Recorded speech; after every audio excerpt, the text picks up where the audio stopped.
Alright guys, today's goal: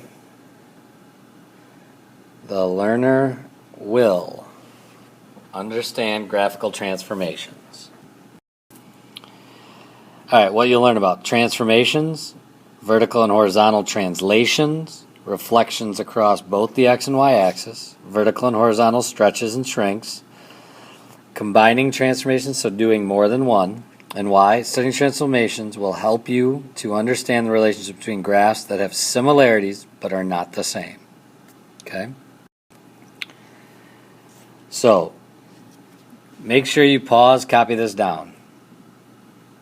It says, let C be a positive real number. Then the following transformations result in translations of the graph. Y equals f of x. Horizontal, you either do x minus c for translating to the right, x plus the quantity x plus c for translating to the left. For vertical, it's f of x plus c, f of x minus c. Plus c is up, minus c is down. So let's see how these work. Describe how the graph f of x equals absolute value of x can be transformed to the graph of y equals the absolute value of x plus 4. So let's think about this.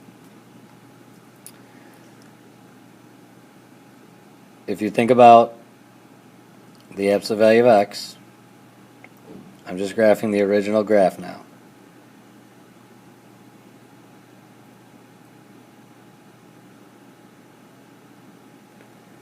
Absolute value of 0 is 0, absolute value of 1 is 1, absolute value of negative 1 is 1. So it's going to look a lot like this.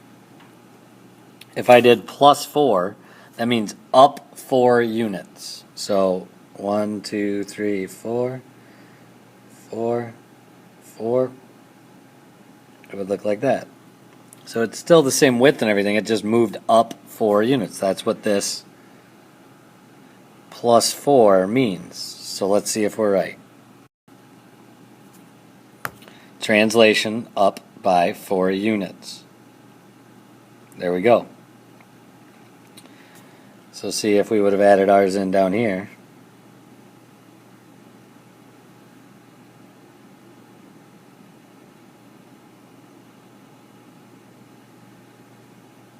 And shifted it up, it'd be the same graph. Okay?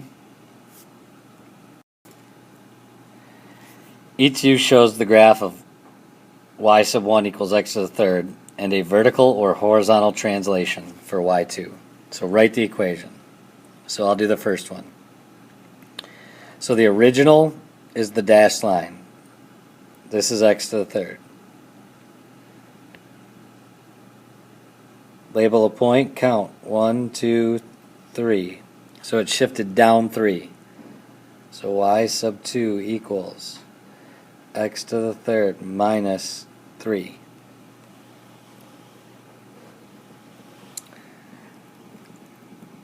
Okay, this one went left 2. So if you remember, that was, for a shift, it was this.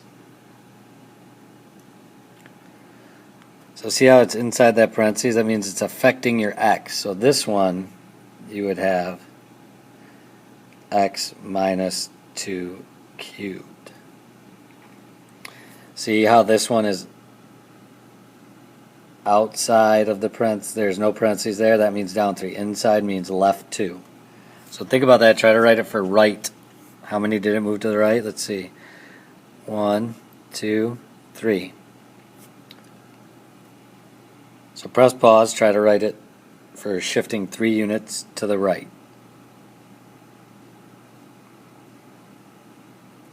So hopefully you did try, but before I have to back up here. When it's left, that should be plus. This should have been plus. So now the right one, f of x equals x minus 3 to the third. Okay? So there's some basic single translations. The following transformations result in reflections. So if you go out, you multiply the function by -1, to do it across the x, you multiply the x value by -1 to do it across the y. So y equals negative f of x, or y equals f of negative x. Okay? Graphing absolute values. Okay, given the graph y equals f of x, to graph the absolute value of it, that can be obtained by reflecting the portion of the graph below the x-axis across the x-axis and leaving the portion above. So if you think about this, I'm going to do a little quick sketch. Graph y equals x.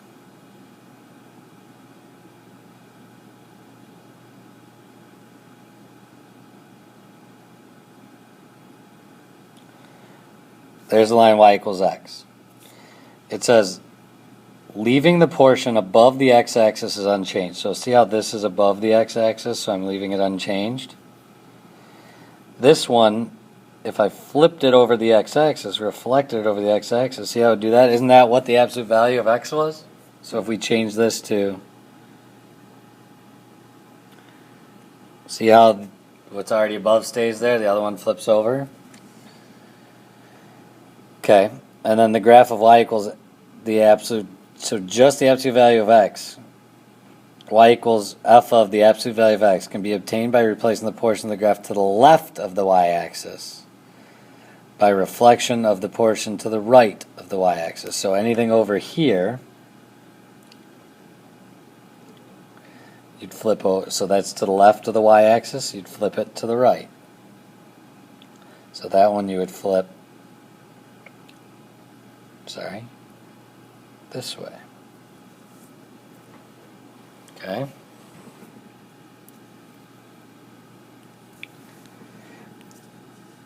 Leaving the portion to the right of the y-axis unchanged. So this means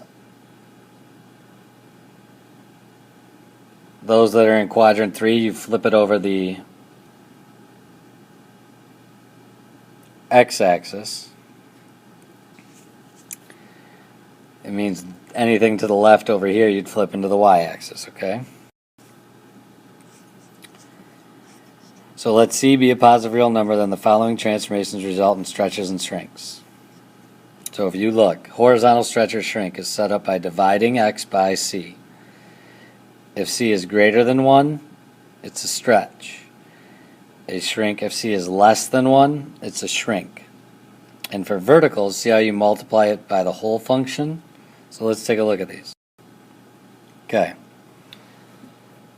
Let C1 be the curve defined by y equals x to the third plus 3.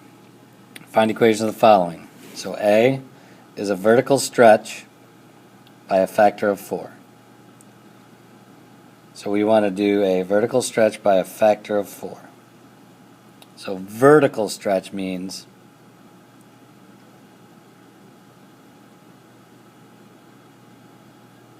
four times f of x. Well, what does f of x equal? 4x to the third plus 3. So that would be 4 times x to the third plus 3. So you would get 12, or not 12. So you would get 4x to the third plus 12. So there's C2. Part A. Part B, C3. A horizontal shrink. Well, that horizontal shrink would be y equals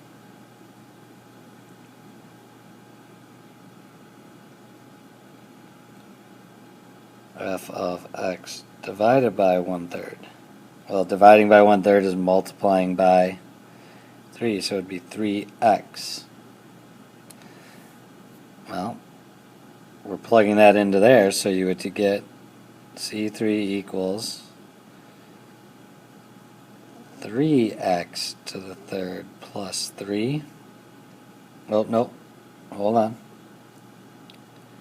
Instead of x, it's 3x, so you got to plug in the 3x to the third plus 3.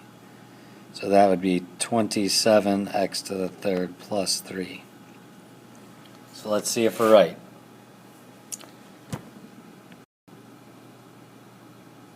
There we go. Okay. Let's try another one. The graph of y equals x squared undergoes the following transformations in order. So here's the difference. The other ones were saying C2, those were separate. These are all together. So I think here I'm going to do it a step at a time. A horizontal shifts 5 units to the left. So 5 units to the left. That means x plus 5 squared. Then a vertical stretch by a factor of 3. So a vertical stretch, remember that means outside the function. So outside the function. And a vertical translation is of 4 units up, and remember that was also outside the function. So that would be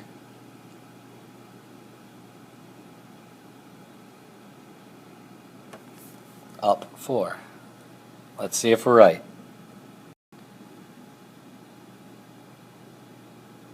Okay, so we did get that. We just didn't simplify it out. So what I should have done then was